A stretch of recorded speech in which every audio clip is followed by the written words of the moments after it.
Hi everyone. तर बघा, just माझा आता स्वयंपाक झालेला आहे आणि आता मला नाश्ता करायचा आहे.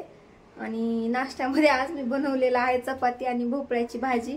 काय करणार, आज काही पर्यायच नव्हता. सो बघा, भोपळ्याची भाजी आणि चपाती बनवलेली आहे. आज खूप उशीर झालेला आहे ब्रेकफास्ट करायला, कारण आज सगळ्यात अगोदर मी कपडे धुवून घेतले. खूप आभाळ पण आलेला आहे, म्हटलं नंतर कपडे वाळणार नाही, सो त्यासाठी. आणि नंतर मग आता ब्रेकफास्ट करायचा बाकी आहे. वेदांची आंघोळ बाकी आहे अजून इकडे बघा. सो अजून खूप कामे बाकी आहेत. सो चला, अगोदर ब्रेकफास्ट करून घ्यायचा आहे मला. खाऊ शकता दुपारी तरी राहू दिली नाहीस की ग. तू दुपारी तरी राहू दिली नाहीस खायला. दुपारी सुद्धा राहू दिली नाही खायला. तोपर्यंत ऋत्विका तरी येईल. हे म्हणेन काय आहे तुला. इंग्लिश मधून काय म्हणते तुला? Red pumpkin. मग ऋत्विकाला बी म्हण हे काय म्हणली का, हे काय म्हणली का, दिस इज द पंपकिन म्हण बर का. माझ्या वालीला बोलू ये ना इकडे.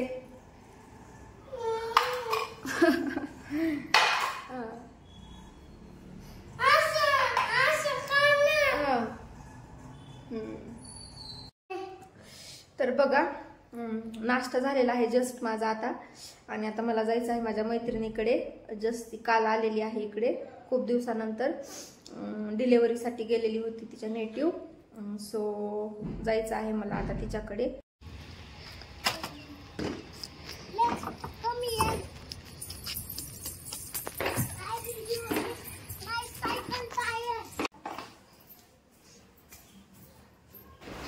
आणि इकडे बघा, दोघांचा स्टडी चालू होता. नंतर मग मला टेबलवरचा पसारा आवरायचा होता. हा किती आवरलं ना तरी वेदांत काही जागेवर कोणतं सामान ठेवतच नाही. सारखं सारखं मला तेच काम करावं लागतं. पूर्ण सामान खाली फेकायचं किंवा इकडे तिकडे फेकून द्यायचं. दिवसभर त्याचं चालू असतं. कुठलं सामान कुठे काही जागेवर ठेवणारच नाही. आणि दिवसभरामध्ये कितीही आवरलं ना तरी ते आहे तसंच दिसणार. सो नंतर सामान आवरलं आणि नंतर मग शेंगदाणे मिक्सरमधून काढून घ्यायचे होते मला, म्हणजे कूट बनवायचा होता. आणि शेंगदाणे त्या दिवशीच मी भाजून ठेवलेले होते, फक्त आता कूट बनवायचा होता. आणि मग म्हटलं चला आता ते करून घ्यावं, नाही तर राहिलं तर राहूनच जातं. आणि कसं सकाळी सकाळी पटकन मला लागतं ते कूट, नाहीतर म्हटलं ना संध्याकाळी काढू किंवा कधी काढू तसं विसरून जाते. मग मी आता लक्षात आलं होतं, सो म्हटलं चला घ्यावं हे काम लगेच करून, म्हणजे होऊन जाईल. आणि एकदाच काढून ठेवते एक बरणी भरून मी. 20-25 दिवस जातं मला ते शेंगदाण्याचं कूट तेवढं.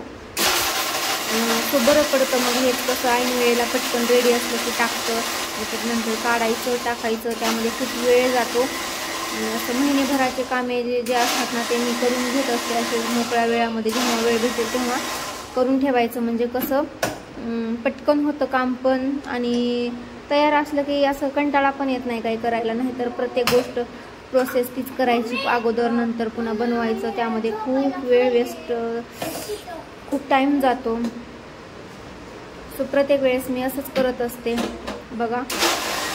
आणि कसं माझं हे मिक्सरचं भांडं एवढं खराब झालेलं आहे, त्यामध्ये पटकन बारीकच होत नाही. एकदा फिरवल्याच्या नंतर मला ते काय करावं लागतं, भांडं खाली घ्यायचं, नंतर एकदा त्याच्यात हाताने त्याला हलवायचं मध्ये, आणि 2-4 वेळेस मग मला तसंच करावं लागतं. मिक्सरचं भांडं खाली घेऊन करावं लागतं. खूप टाईम जातो त्याच्यामध्ये. आणि छोटं भांडं आहे ते मिक्सरचं खराब झालेलं आहे, तर त्यासाठी मग मी हे भांडं यूज करत आहे. पण हे काही एवढं व्यवस्थित वर्क करत नाही. असं काही पातळ करायचं म्हटलं तर पूर्ण बाहेर निघतं. आणि असं काही शेंगदाणे वगैरे काढायचे म्हटलं तर होत नाहीत बारीक. 4-5 वेळेस तर मला वरती खालतीच करावं लागतं. आणि त्यामध्ये मला खूप वेळ जातो याच्यामध्ये. सो आणि कसं मागे मी ऑनलाईन दुसरे भांडे मागवले होते अमेझॉनवरून, बुलेट जार असतात ना तसे होते ते, पण त्यामध्ये पण असं शेंगदाणे वगैरे काही बारीक होत नाही, ते असं उलटं करून भांडं लावावं लागतं ना, असं ते वरचं वरील खालचं खालीच होऊन जातं, निघत नाही त्यामध्ये, फक्त पातळ ज्यूस वगैरे असं छान होतं, बाकीचं काही होत नाही त्याच्यामध्ये. आणि चटण्या पण व्यवस्थित छान होत नाही, जसं नारळाची चटणी किंवा असं दुसरी अजून कोणती होत नाही व्यवस्थित. आणि या मिक्सरचे भांडे माझे पूर्ण डॅमेज झालेले आहेत, एवढंच बरं आहे थोडंसं ते. बघू आता केव्हा मिक्सर घ्यायचं चालू आहे, पण केव्हा भेटेल काय माहीत नाही, म्हणत आहे घ्यायचं. मिक्सर छान आहे, फक्त भांडेच खराब आहेत.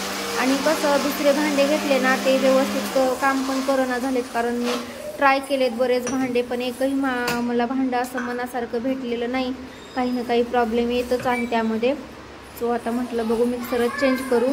मिक्सर बरोबर आलेले भांडे खूप छान असतात आणि मस्त छान काम पण करतात ते. असे सेपरेट भांडे घेतलेले काही ना काही प्रॉब्लेम येतोच त्या भांड्यांना.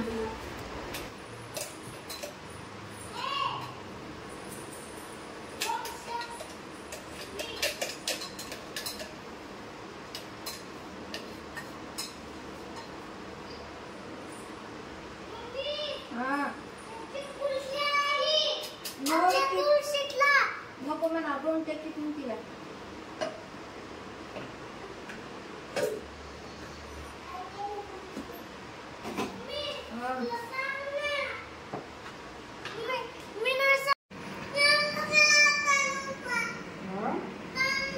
तू खायचं बघ तुझं वेदांत.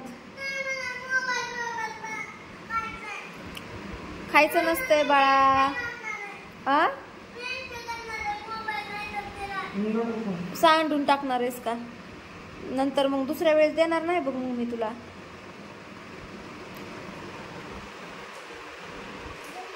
हा